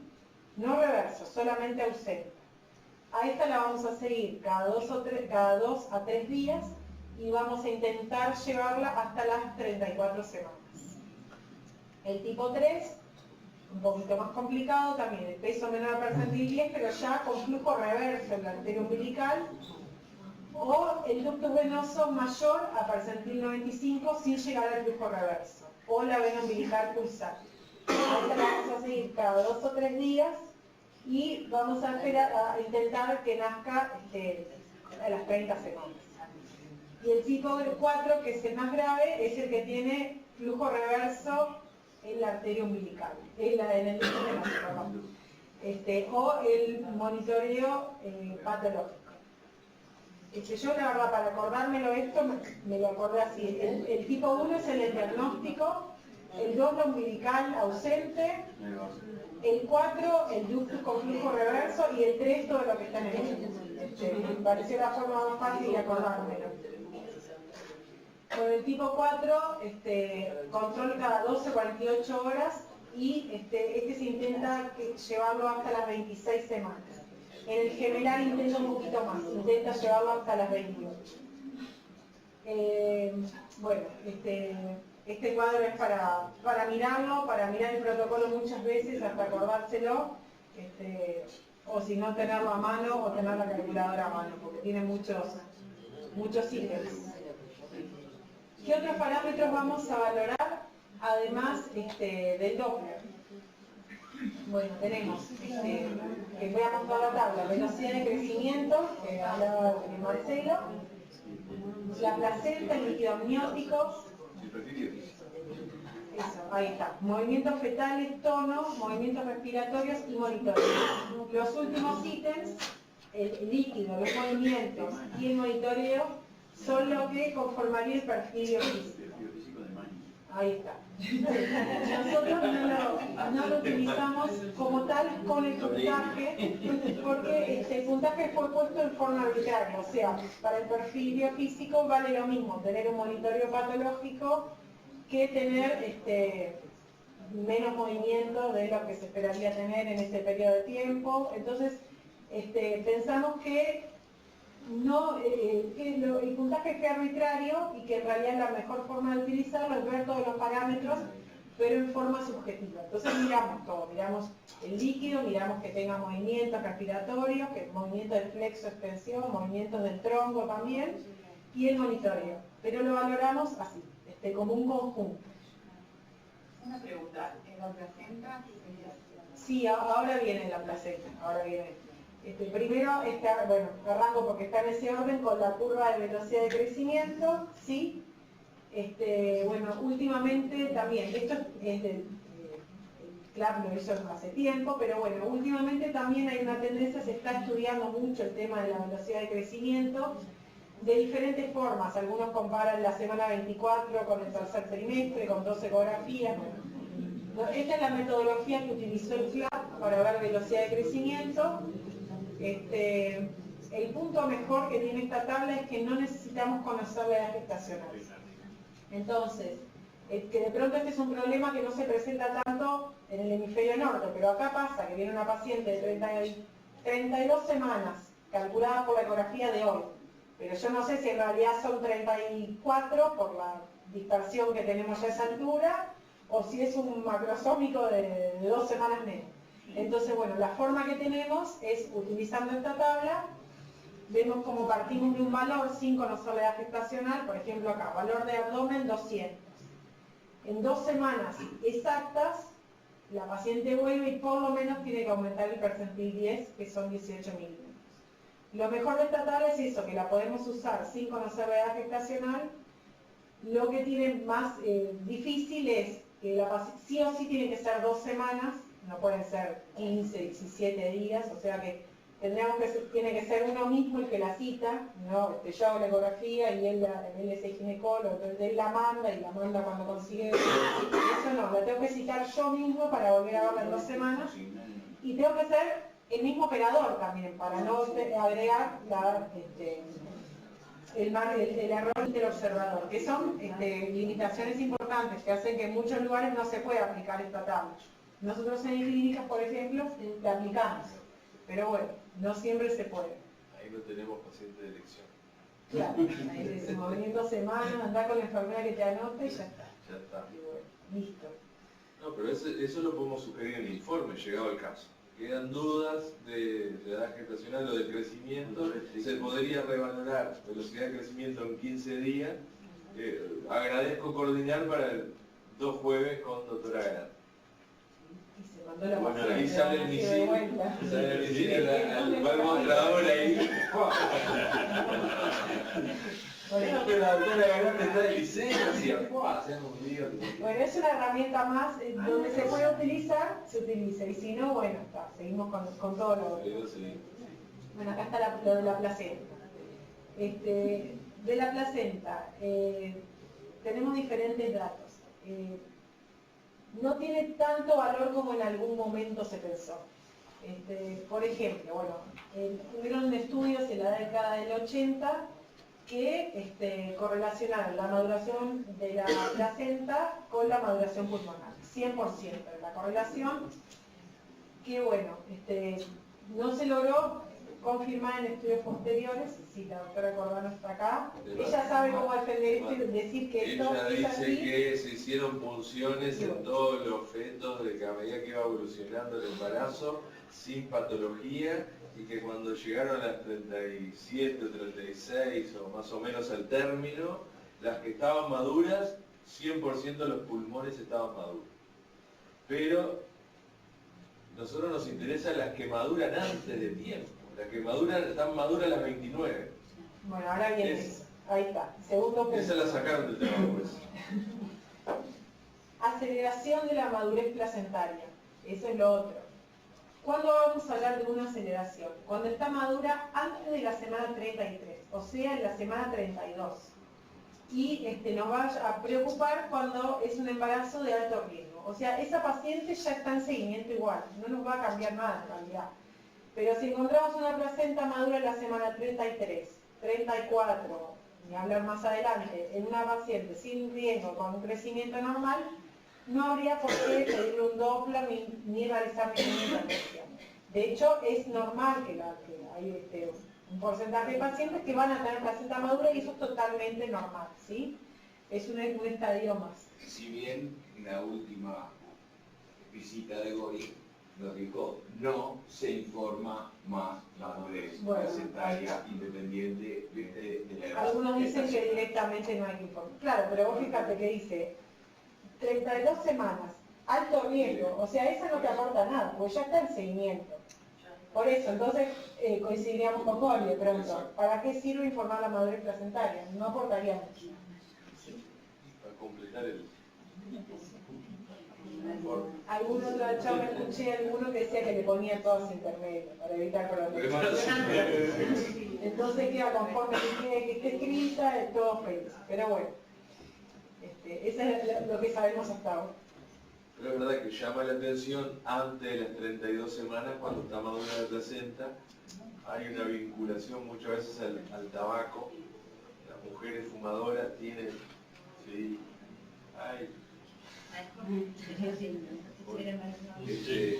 y en realidad, como va a haber que seguirlo con hemodinamia, no importa. Pero yo creo que sabiendo que una placenta madura, si funciona, no pasa nada, si el feto está creciendo normalmente, no pasa nada, no es para alarmar a nadie. Pero ¿qué pasa? Si está madura a las 33 y el feto viene creciendo en el percentil 10, bueno, ahí lo que te es para alarma es vigilar. pero el percentil 10 lo tenés que vigilar igual. Límite. Con placenta madura o no. Ahí va. Entonces termina como que no. Termina siendo el resto lo que define, no lo Por que eso sea. digo. Yo creo que estoy con Gori. O sea, placenta madura si no hay otra cosa que llame la atención, no se hace nada. Otra cosa que a veces se cuestiona es decir, está madura a las 34, pero yo cómo sé que no maduró a las 30. Claro. Bueno, no, eso tampoco. Ese razonamiento no hay que hacer. No. No sabemos. Bueno, después, líquido amniótico.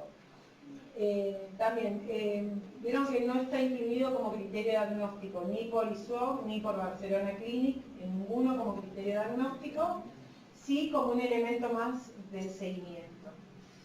Entonces tenemos diferentes técnicas, la subjetiva, que es la que utilizamos en general en primera instancia, valoramos el líquido. Si nos impresiona que está normal, en general nos quedamos con eso. Si nos genera alguna duda de que está en menos o en más, pasamos a una técnica semi-cuantitativa. Bueno, hay dos técnicas que son las que se usan. Una es la del índice líquido amniótico o índice de Phelan, que es la técnica de los 4 cuadrantes. Dividimos el abdomen materno en 4 cuadrantes, como muestra el esquema, y con el transductor, o sea, coincidiendo con la columna de la madre, digamos, ¿sí? En esa posición longitudinal, y sin angular, medimos la columna mayor de líquido en cada cuadrante sin que se interpongan partes fetales. Sin que se interpongan partes fetales significa que no se cruce el cordón y yo lo mido por arriba, pero sí puede haber partes fetales a los costados, donde no está mi medida. Ahí también se utilizan diferentes puntos de corte. Lo ideal es utilizar una tabla con percentiles para cada edad gestacional.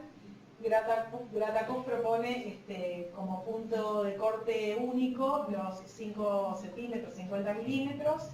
Otros hablan de 80 milímetros para hablar de oligoamnios, que es lo que estamos pensando en esta charla que hablamos de DRC. Después, la otra técnica es la del bolsillo vertical mayor. Los puntos de corte que se utilizan son 20 milímetros para hablar de oligoamnios o mayor a 80 antes de las 20 semanas o 100 luego de las 20 semanas para hablar de poliedramos. En esta técnica buscamos el bolsillo igual que en el hila, pero o sea, el bolsillo más grande que veamos en todo el abdomen, ese lo vamos a medir. Y si se nos ocurre hacer las dos técnicas a la vez para comparar, vamos a ver, como vieron estudios que se realizaron, que vamos a tener mayor diagnóstico de oligoamnios si utilizamos el hila. Pero lo que se vio es que sería como un sobrediagnóstico, porque este porcentaje extra que se diagnosticaría no tendría mayor cantidad de complicaciones. Entonces, se recomienda utilizar la técnica de bolsillo vertical mayor, ¿sí? Que para que dé igual el bolsillo vertical mayor es cuando lo vemos y realmente parece como casi un anidramio, porque donde aparezca un bolsillito ya lo da como normal. Y esto tiene hasta una revisión de la Cochrane, que es difícil que la Cochrane nos vale algo, pero la Cochrane dice que hay que utilizar la técnica de bolsillo vertical mayor. Es muy rigurosa con las valoraciones que hace. Bueno, entonces, como conclusiones de todo lo que hablamos, el screening de preeclampsia, como dijimos, en la semana 11 y 14 para poder bajar el riesgo con el ácido acetilsalicílico, luego en la 20-24 para revalorar y para predicción de riesgo, ¿sí? El diagnóstico de RCIU, como hablamos, que vemos que se puede utilizar tanto el abdomen como el peso en combinación con el Doppler, y que la gravedad vamos a ir viendo que se divide por estadios según la gravedad del Doppler. Y lo que esperamos cómo se comporte cada uno de estos fetos, clasificándolos en RCIU precoz y tardío, y las alteraciones que podemos encontrar en cada uno de ellos. El seguimiento también con el Doppler, principalmente, también con los otros parámetros que mencionamos. Y la interrupción según la edad gestacional, gravedad del compromiso materno, que eso siempre manda, por supuesto, salud fetal y la capacidad del centro de atención neonatal en el que estamos trabajando. Así que bueno, todo.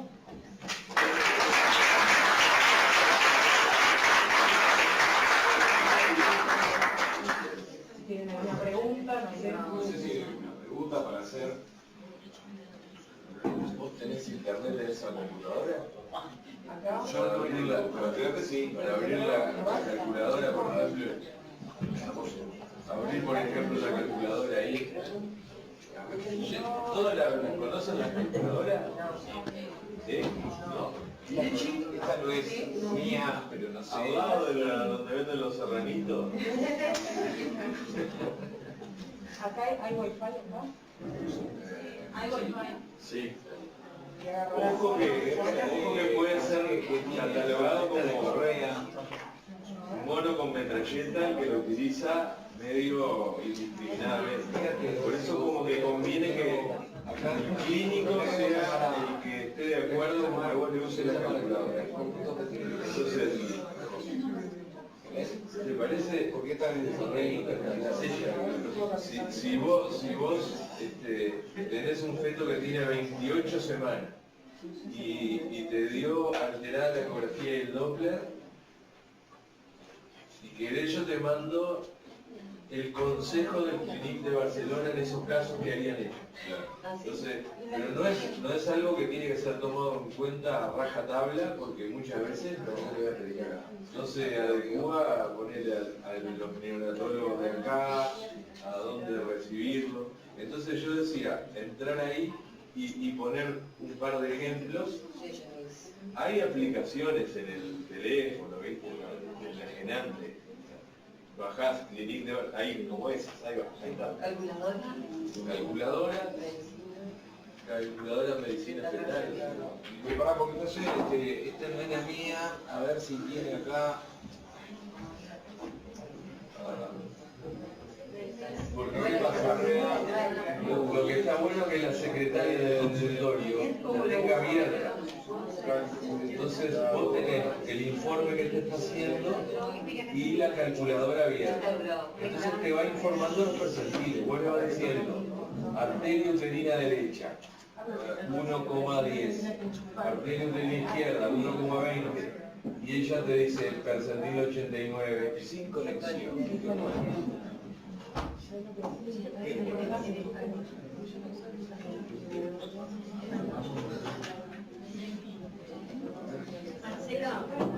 Lo otro es también la importancia de la ecografía del ATM para el recálculo de la edad gestacional. Bueno, bárbaro. Si bien nosotros hacemos con él siempre la clínica soberana y siempre le damos mucha importancia a la última menstruación, ni que hablar, pero es otra época. Ahora las mujeres andan apuradas, no notaron, no me acuerdo bien.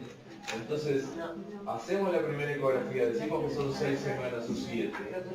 Pero después cuando la vamos a ver entre 11 y 14, ese es el mejor momento para medir el LSC, agarrado bien, que ocupe 3/4 partes de la pantalla, que esté indiferente. Entonces, esa medida tiene 3 días o 4 de error, no puede tener más. Entonces, si justo coincide con la otra, ya está. Y después que se puso una edad gestacional, no se cambia más. Eso te lo prometo. Si vos tenés diferencias con la primera ecografía y mandaste a la paciente a hacerse el químico, no te toma la edad gestacional de la primera ecografía, te toma la de el la longitud cefalocaudal, ahí vos tomás en ese momento. ¿Sí? Por lo tanto, vos no podés estar mezclando primera ecografía, segunda ecografía. Tenés que guiarte por la que tomaste la licencia local. Y si no tienes mayores diferencias con la primera ecografía, caso concluido. Eso sí, para el screening, debe ir el LSC de ese momento, porque si no, por ahí te estamos generando un riesgo a la señora de una punción, un riesgo intermedio al cuerpo. ¿No? Sí. Y por eso digo, las cosas básicas, ¿viste? Hay que hacerlas bien precisas. No podés hacer diagnóstico de RCI si no sabés la edad gestacional. No hay vuelta. ¿Viste? Por más que... Lo que pasa es que si le erraste de la primera, ya está. es muy difícil corregirlo. Hay que tener mucho. Igual hay que tener, mira, en la cabeza que vos hasta las 27 semanas no podés tener más de una semana de error si le medís el DBP. Con el DBP bien medido, hasta las 27 semanas, más o menos una semana de error. No podés tener más, porque por DBP hasta las 27. Después, entre las 27 y las 30, midiendo el fémur, una semana y media, 1,5. Y a partir de las 30 ya con el DBP de vuelta o el perímetro craniano, 2 semanas de error. O sea que si llega la mujer que tiene la panza así y vos te da 34 por DBP por perímetro craniano, puede tener 34, 32 o 36. Entonces por eso ahí te sirve un poquito el recurso de la placenta. Porque si la ves madura, más rutinaria, más capaz que son más 36, pero la velocidad de crecimiento en 15 días de ese perímetro abdominal es el que te va a decir, eran 32 semanas, está creciendo en el percentil 25 porque aumentó 44 milímetros. Está bárbaro. Entre la 18 y la 24 se ve. También que puede ayudar. Cerebelo, ahí va. Viste que el cerebelo va semana gestacional a milímetros. Entre 18 y 24. ¿Cuándo te puede echar una mano? Cambiando el cable, ojalá, Lo que pasa es que me parece que hay que cambiar esto. Por eso está bueno el que hace la ecografía básica, porque la ecografía de rutina, la común, esa ecografía que parece la ecografía más sencilla, es la más importante. Porque a veces vos no te das cuenta, vos mismo, cuando lo hacemos transvaginal, que vos tenés que darle la vuelta y buscar para agarrar el embrión enterito. A veces no te queda entero en la foto y vos le pusiste 7 semanas y tenía 8. Entonces parece una bobada, pero como estás peleando el crecimiento a las 32 semanas, una semana o 2 semanas de error es mucho. Entonces hay que ser preciso en la primera ecografía y en la de la TN, fundamental. Eso lo gringo de allá, si no tiene ningún factor de riesgo y la mujer está bien y todo beautiful, la primera ecografía es a las 12, ¿viste? Es así. La primera ecografía es a las 12. Llega a las 12. Como nadie se aguanta hasta las 12, todo va al particular clinic. In the corner. Es el mismo tipito que está en el hospital cuando vos. Entonces, porque es así, no hay vuelta de hoja. Por ejemplo, ¿qué pasa? Obvio, los sistemas de salud tienen plata, pero hasta ahí. Entonces te cubrimos siempre, te bancamos esta. Si vos querés hacerte alguna otra, ¿dirías? Bueno, ahí arrancó, sí. ¿Viste? Ahí son, por ejemplo, Barcelona aquí. Ahí va, ¿ves? Barcelona aquí. Barcelona aquí. Hospital Clínico de Barcelona. No, en catalán. Barcelona aquí, calculadora. Calculadora.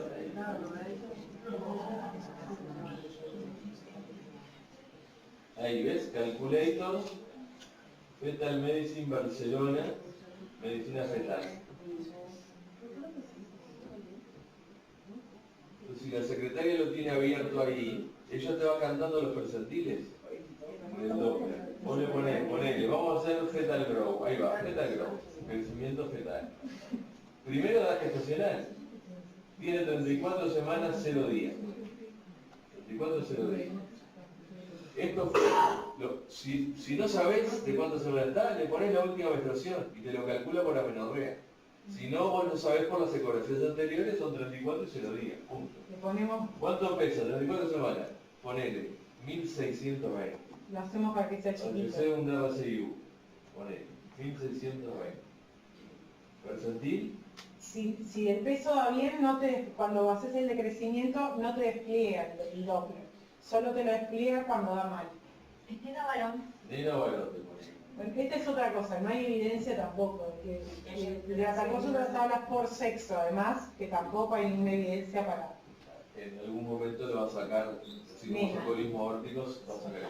Percentil 1 da. Entonces ahí está, percentil 1, Y entonces ahí nos despliega todo para llenar el doble. Por ejemplo, arteria umbilical, que le ponemos normal, lo hacemos. Umbilical artery, sí, Uno. ponele, ahí va, 1. Flujo presente, vasodilatación cerebral, le hacemos bueno, 1 también. Ahí está. uterina, Uterina. uterina derecha. 0,9,8 y la izquierda 0,7.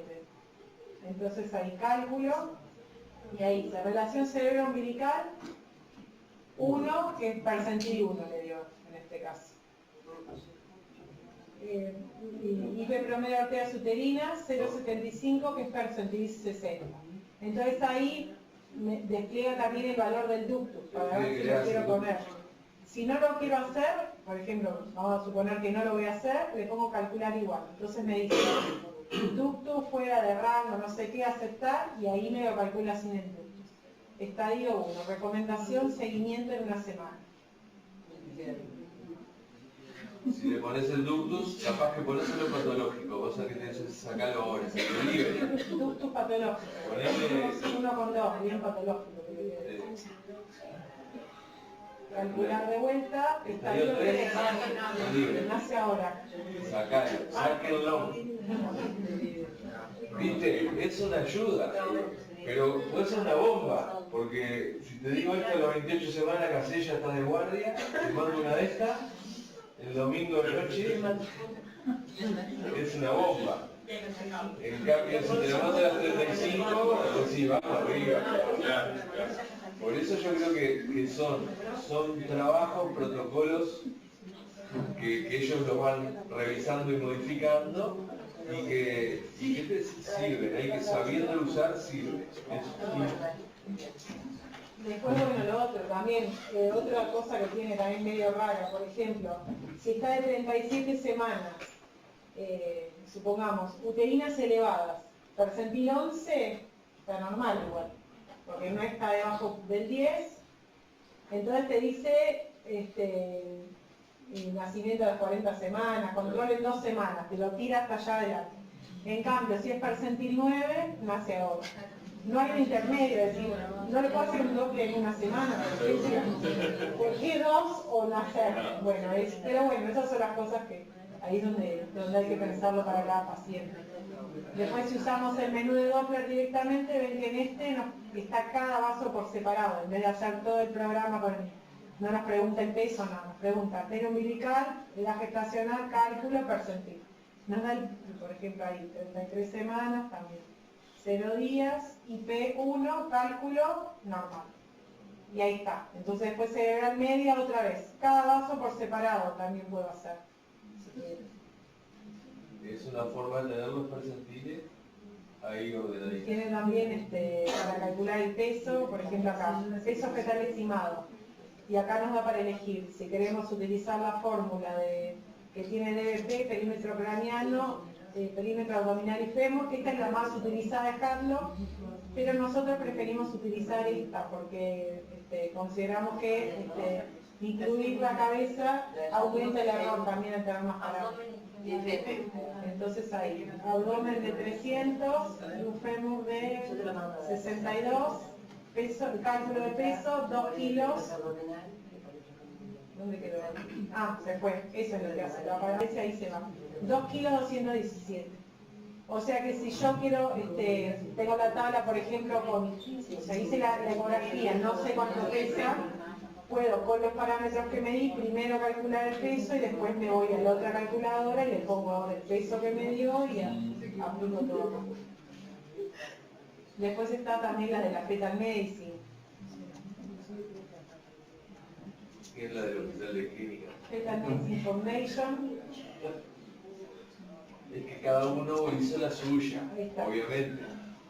Y si usamos distintas, vamos a ver que a veces los valores están en línea, pero el otro día hicimos una, por ejemplo, una cerebral media nos daba 3 en uno y 8 en el otro. O sea, estaba medio baja en las dos, pero, y bueno, ahí está. Que Dios te ayude, que esta es la que más te cierra la paciente, la que más cierra la esta, por ejemplo, esta, la enfermedad.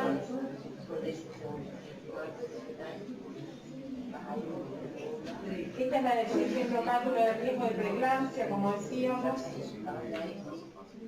Bueno, es medio larga para llenar la hora, quizás se van a aburrir. Lleno todo eso, No, ya está, ya creo que ya por lo menos tiene la idea después para Sí, es cuestión de meterse e investigar, tocar todas las tablas, incluso en las calculadoras acá de la FETA, hay una que es de trisomías también, que te la deja usar incluso aunque no estés acreditado. O para, mejor dicho, si estás acreditado y un día que no necesitas la calculadora del programa, podés usar por ejemplo, está abierta antes para acceder a este calculador sí o sí tenías que estar habilitado. Ahora lo podés usar también, o sea, no tenés los controles de calidad de la auditoría, pero para alguna situación especial se puede usar así libre también. Así que bueno, creo que estamos. ¿Alguna aclaración, algún aporte, alguna duda?